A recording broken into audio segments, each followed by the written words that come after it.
Hello, this is Hart Hagen in Louisville, Kentucky, live at 5 today on April 9th.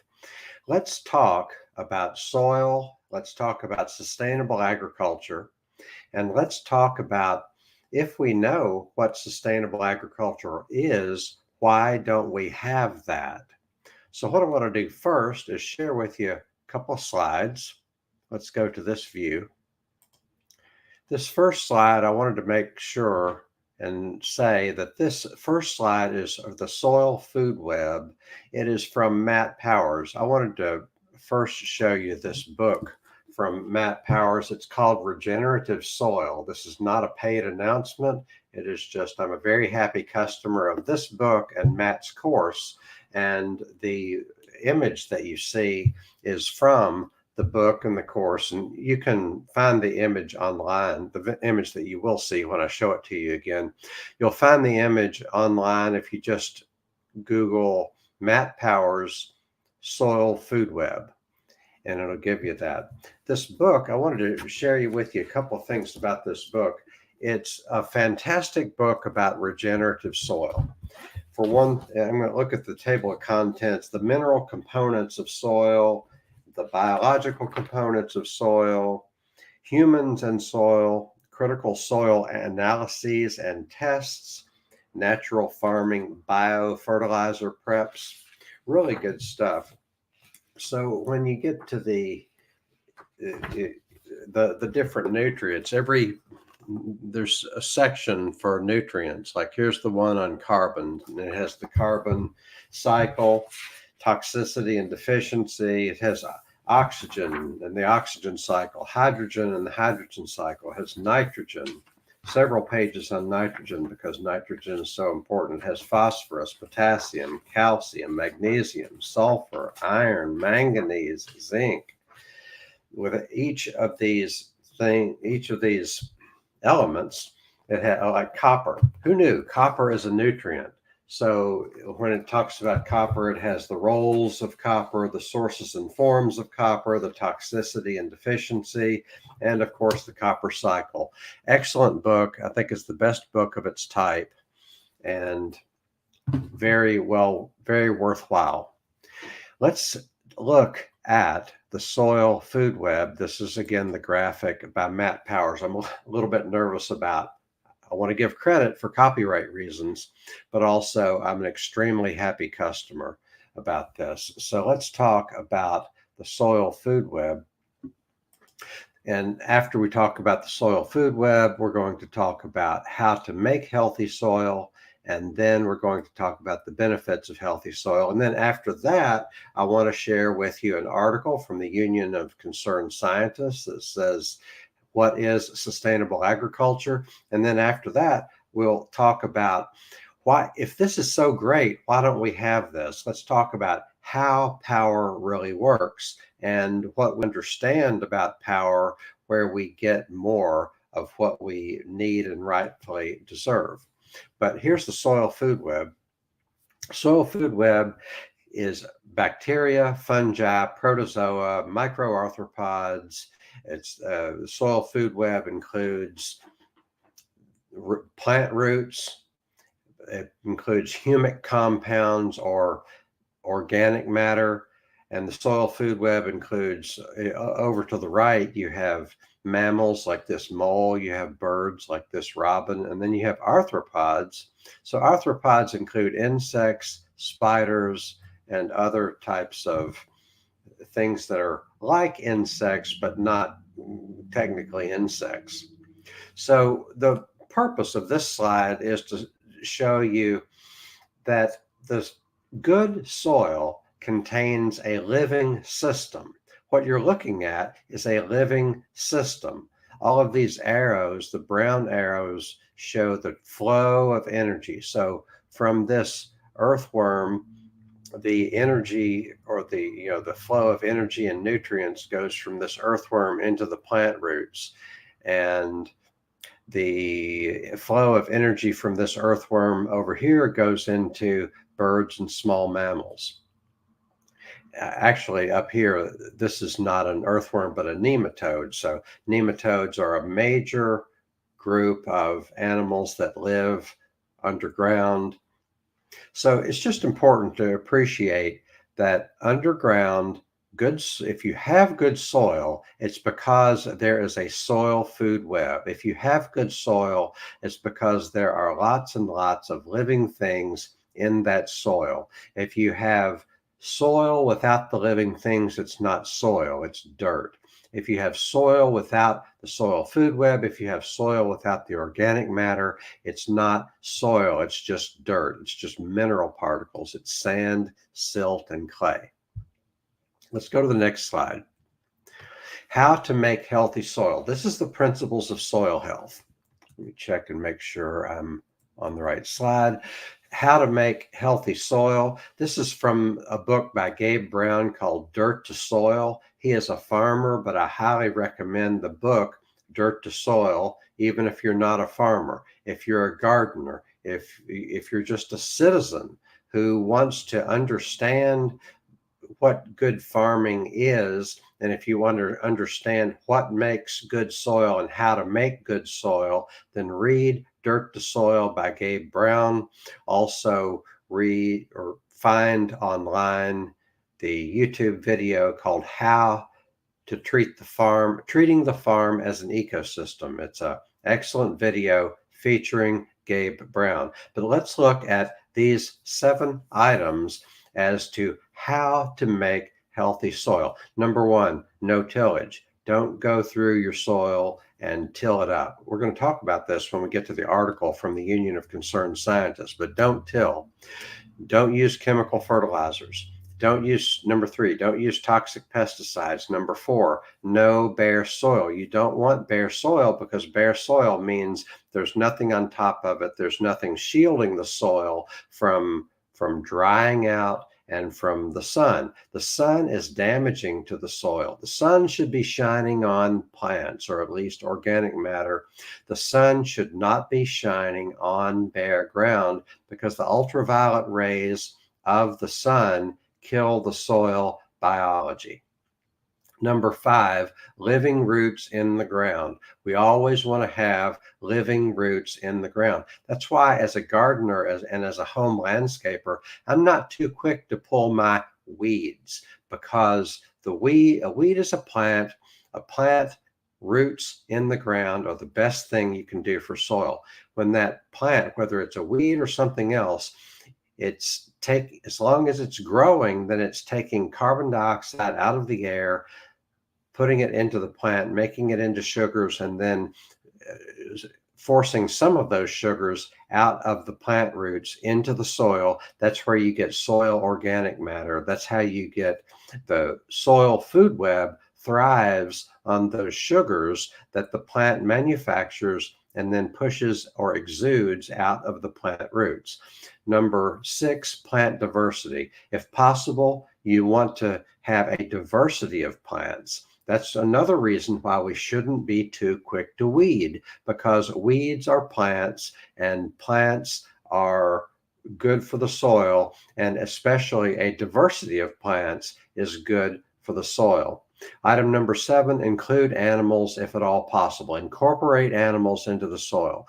It's perfect if you have livestock and you can, graze the livestock on what will be a crop field next year, or graze it on what was a crop field this year. So incorporate animals if you can. If you're not if you don't have livestock and you can't incorporate animals that way, then maybe you can use manure or something that involves an animal, or at least, there are animals in that soil food web right here. In that soil food web, there are animals that are involved. The bacteria is not an animal technically, but bacteria, fungi, the protozoa, the nematodes, the microarthropods, the earthworms, those are all animals that should be involved in our soil. So that part is how to make healthy soil. And the next part is, what are the benefits of healthy soil? So we've been talking about what's in healthy soil, and we've been talking about how to make healthy soil, but why do we want healthy soil. Maybe I should have started with that, but why do we want healthy soil? Number one, healthy soil prevents flooding because healthy soil is porous. It is like a sponge. Healthy soil is like 40% empty spaces or 40% pore spaces. So there's a place for the rainfall to soak into, and that prevents flooding. Number two, it prevents drought. Healthy soil prevents drought because healthy soil is a storehouse of for water. Water gets in there, and then the water circulates through the tunnels and through the living things. And if the soil holds water, if the soil is holding on to that water, then that's going to make drought less of an issue. Number three, healthy soil prevents erosion because healthy soil has structure. As opposed to if you've been tilling or if the soil is compacted, then that soil does not have structure, and it's much more likely to erode or to follow the water as the rain comes down, and then the soil washes off if the soil doesn't have structure. Number four, healthy soil delivers nutrients to the plants. So all those nutrients that we looked at, let me click out of this a minute.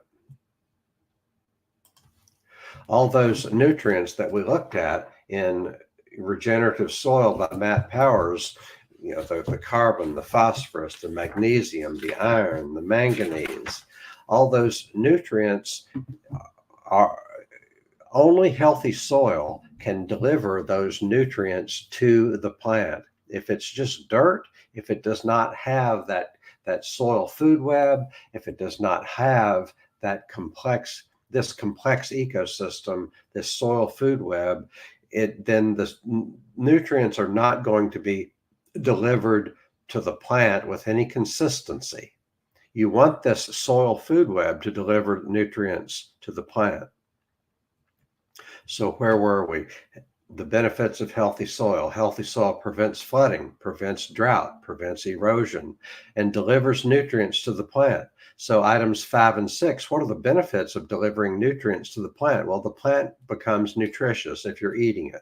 If it's carrots, if it's tomatoes, if it's apples, whatever it is, if you're eating, or if it's grass and a cow eats the grass and you eat the meat of the cow, then you want that meat, if you choose to eat meat, you want that meat to be rich with nutrients.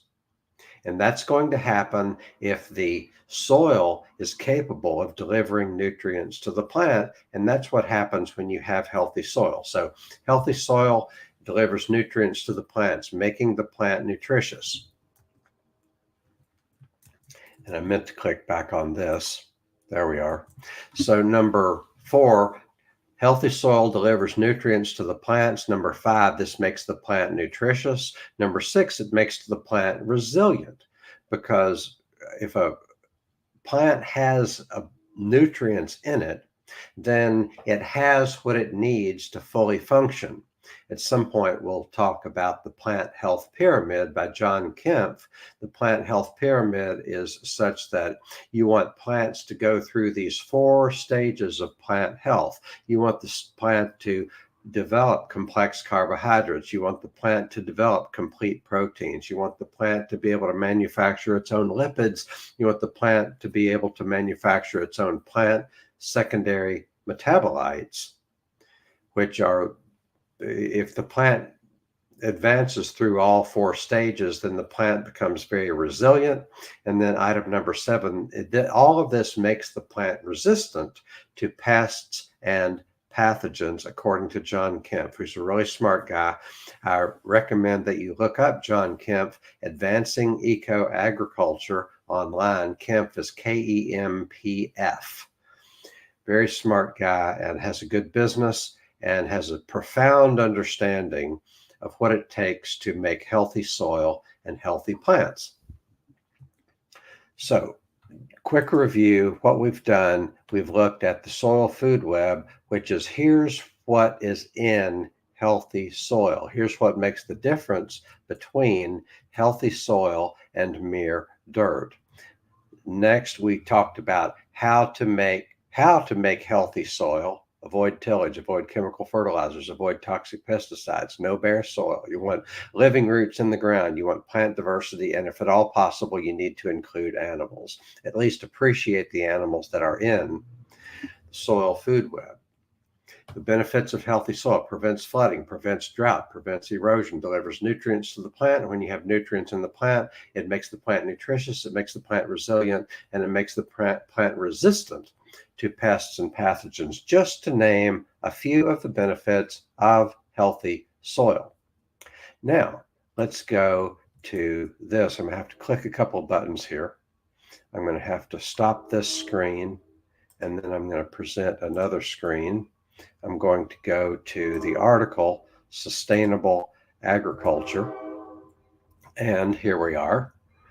So this is an article from the Union of Concerned Scientists, which is a good group, ucsusa.org, the Union of Concerned Scientists of the USA. They write about a range of scientific topics, including sustainable agriculture. Food production in the United States is at a crossroads. That is so true. Let's read what they have to say and comment on it. It says, for decades, the public policies and big corporations that shape our food and agriculture system have pressed farmers to manage their land like food factories, places where inputs in the form of seed, fertilizer, pesticides, or animal feed are converted to outputs in the form of marketable food products. So what they're talking about here is that we have an agricultural system that it need not be this way, but we have an industrial model for an agricultural system. We bring in inputs from way far away, including seeds, including fertilizers, including pesticides, including heavy equipment, including lots of fossil fuels. We bring that all in from way far away, and we produce monocrops and a lot of this stuff, whether you're talking about wheat or rice or soy or oats, these monocrops are bad for the soil. They're bad for our bodies because it's junk food. It's low nutrient junk food. It's not the best use of the land. So let's see what else they have to say here. It says this model of agriculture is marked by practices such as monoculture. So monoculture means one crop at a time. Remember in the principles of soil health, when we talked about diversity being an important aspect of soil health. Diversity is good. Plant diversity is good for the soil. Therefore, conversely, a monoculture is not good for the soil, because diversity is good because every plant cultivates different relationships with different types of bacteria. For one thing, there's countless thousands of species of bacteria that are in the soil. There are countless thousands of fungi that are in the soil. I heard the other day, they were talking with Judith Swartz in her book, Cows Save the Planet, was talking with Dan Kittredge, who's an organic farmer. And he was saying that you need at least 25,000 species of fungi to have high functioning soil. And you need at least that many species of bacteria to have high functioning soil. Well, we usually have a lot less than that because we have these monocultures, and a monoculture is one plant at a time. And see, each species of plant attracts different species of bacteria and different species of fungi. So, you want a maximum amount of diversity. What's her name? Elaine Ingham, one of the most important soil scientists of the last 50 years. Elaine Ingham always stresses diversity, diversity, diversity. Every ecosystem the quality of that ecosystem, the functioning of that ecosystem is defined by how diverse it is. You want diversity in the soil. The way you have diversity in the soil is to have diversity in the plants, and plants drive that soil food web. Reading on. The industrial model ignores a crucial fact.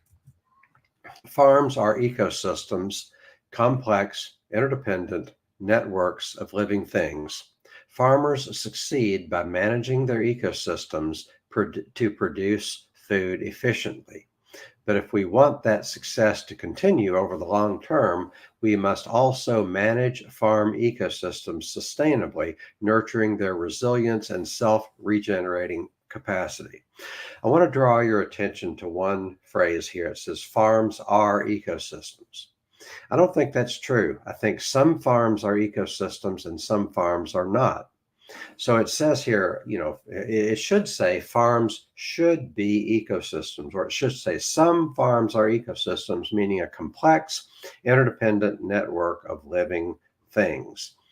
The industrial model does not encourage this complex, interdependent network of living things. The industrial model encourages you to get your nitrogen from way far away in the form of a nitrogen fertilizer.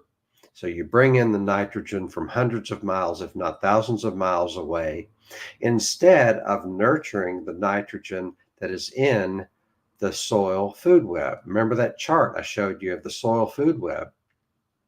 There's nitrogen going throughout that because nitrogen is a main component of proteins, for one thing. Plants manufacture some proteins, and then other animals and fungi consume some of the proteins of the plant so that you're getting your nitrogen. And you have this, network of living things that are transferring nitrogen from one living being to the next, to the next, to the next. And you're nurturing a complex network that delivers nitrogen, and the complex network that delivers all of the other nutrients that humans, that animals, that plants need, the boron, the molybdenum, the manganese, the magnesium, the phosphorus, the potassium, the nitrogen, the carbon. All of those are being exchanged in the soil food web, and between the plants and the soil, and between the animals and the plants, and between the animals and the soil. There's a complex, interdependent network of living things. That's what we want, but the industrial system actually tends to sabotage that complex network. So how does industrial farming sabotage that complex network? Because if you bring in your nitrogen from elsewhere, two things happen. One is the nitrogen fertilizer tends to kill the soil food web. And also so that's one thing. You kill the soil food web, then you're short-circuiting the ability of plants to create the living systems that then deliver the nitrogen that they need. Another thing that happens when you bring in your nitrogen from elsewhere is that it makes the plant lazy. The plant says, look, I've got all this nitrogen. Why do I need to do anything that I would otherwise do in order to obtain nitrogen?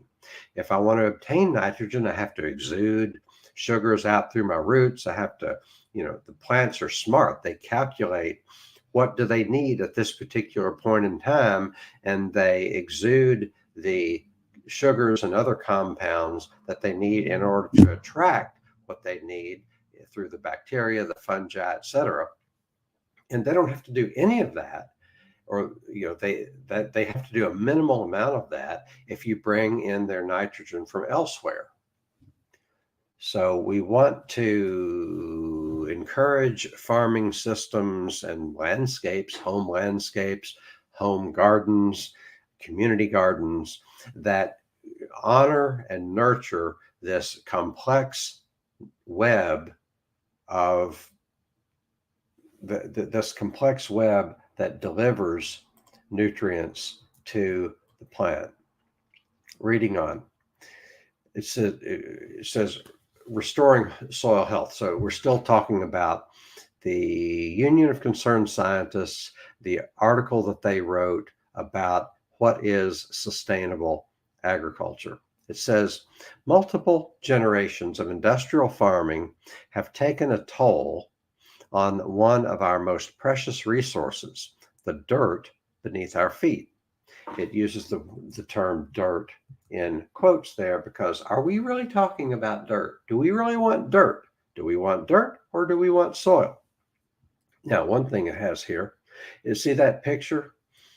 It's for one thing, see the picture on the right? For one thing, it's flooding, which remember when we talked about what are the benefits of healthy soil? One of the benefits of healthy soil is that it prevents flooding, because when the rain comes, if the soil is healthy, the soil is going to soak in most, if not all, of the rainfall, depending on how good the soil is, depending on how much it rains.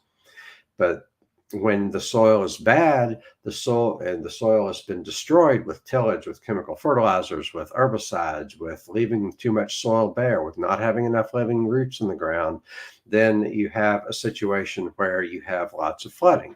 So you end up with dirty water because a lot of the soil is washing away. You end up with flooding, for one thing. You also end up with dirty water because soil that is not able to soak in the rainfall is also likely to have bad structure. So it easily, even if it just washes away a little bit per rain event, that adds up over the course of time. You have soil that might look compacted, but a little bit of that soil is coming coming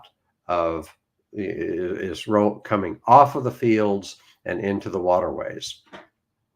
So it says here in the caption to this picture, it says, the overuse of nitrogen fertilizer and mismanagement of animal manure have created a costly groundwater pollution problem in Iowa. State and federal policies can help farmers control this pollution at its source. So it says here, multiple generations of industrial farming have taken their toll on one of our most precious resources, the dirt beneath our feet. Healthy soil is a rich, complex system. Remember the graphic I showed you about the soil food web? Healthy soil is a rich, complex system teeming with microbial and invertebrate life. This diverse biological community, keyword biological, you want to be utilizing and leveraging soil biology. This diverse biological community performs vital services to maintain the soil's chemical balance and physical structure so that it can continue producing a rich harvest for generations to come. One thing I think about here is we sell plants short. We underestimate plants. We think plants always need to take something from the soil. In point of fact, plants are always giving something to the soil. So plants are good, roots in the ground are good, and you want to nurture this biological community. It says here, industrial agriculture damages soil through practices that deplete its organic matter and degrade its structure. The result is farmland that needs heavy doses of fertilizer to be productive, is prone to erosion and runoff that pollutes waterways, and is increasingly vulnerable to floods and droughts. Remember what I told you? Two of the benefits of healthy soil: one, it prevents floods; two, it prevents drought; three, it prevents erosion. So they're saying that here, that conversely, the overuse of chemical fertilizers,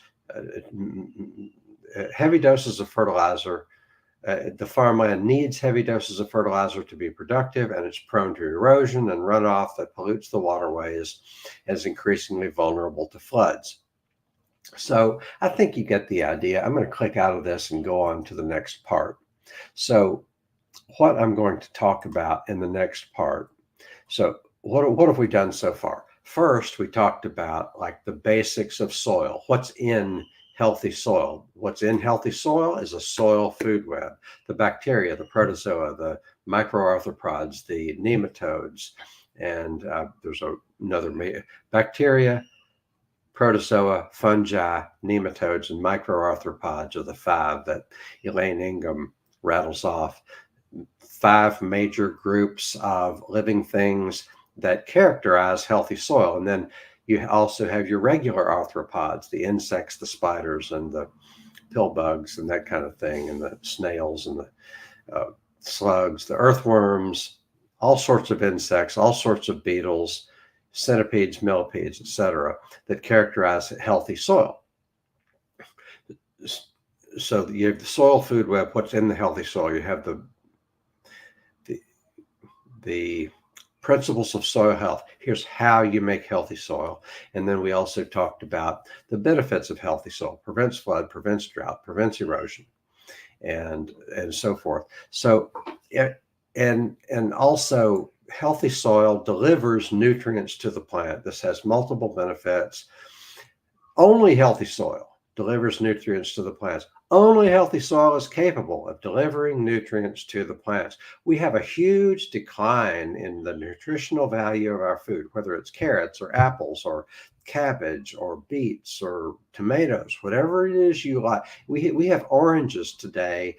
Some of the oranges today, I hear on good authority, some of the oranges today have no vitamin C. I thought oranges were supposed to have vitamin C, but we've made war on the soil, and not just by tillage and chemical fertilizers, but also through herbicides and fungicides.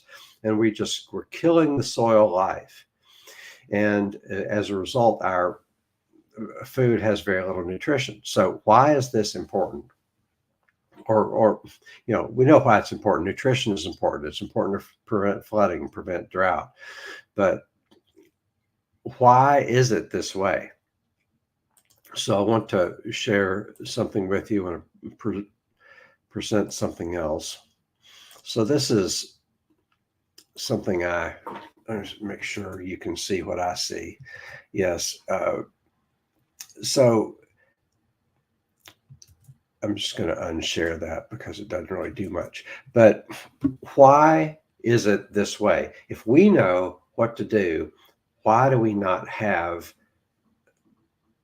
the policies in place? Well, public policy is a function of politics. Public policy is a function of power. And it should not be news to anybody that the people don't really have very much power. Despite all the lip service we give to democracy, the people don't really have much power. The agribusiness corporations have a lot of power. The corporations that profit from fertilizers, from pesticides, from neonicotinoids that kill insects by the trillions, and the corporations that sell the heavy equipment, the corporations that sell patented seeds, corporations that sell herbicides, they are the ones that are in charge. So it shouldn't be a surprise. If you want to know how things work, follow the money. If you want to know how things really work, follow the money. We have to. So what's the solution to that? Well, we need to spread the word. We need to do our part to find out how things really work. We need to get away from corporate media. In other words, the New York Times, MSNBC, CNN, Fox News, NPR. They're in the business of selling myths and half-truths. I believe what Henry Adams said. Henry Adams, famous historian, great-grandson of John Adams, grandson of John Quincy Adams. He said that the press is the hired agent of a moneyed system, and it's set up for no other purpose than to tell lies where their interests are involved. One can trust nobody and nothing. So the press is the hired agent of people who are much wealthier than you or I. If you want to know how things work, follow the money. Money equals power. We fancy that we have a democracy where there's one person, one vote, but it's not really a democracy. It's more like $1, one vote. Or if you can put tons of money, if you have If somebody has 10,000 times more dollars than you do, then they have 10,000 times more power because they can use that money to influence our political system through advertising, through paying for political campaigns, through paying lobbyists, through funding news channels, etc. So that's how things really work. Let me share with you this quote from Reinhold Niebuhr. Who is Reinhold Niebuhr? Reinhold Niebuhr was a theologian. He was a major intellectual in the middle part of the 20th century. He was like theologian to the liberal elites, theologian to the Kennedy White House. He said, "Rationality belongs to the cool observer. But because of the stupidity of the average man, he follows not reason but faith.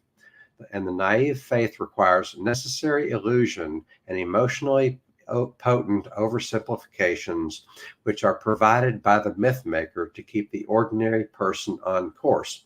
In other words, what Reinhold Niebuhr is saying is that there's a certain class of people that should tell lies, should tell necessary illusions and emotionally potent oversimplifications.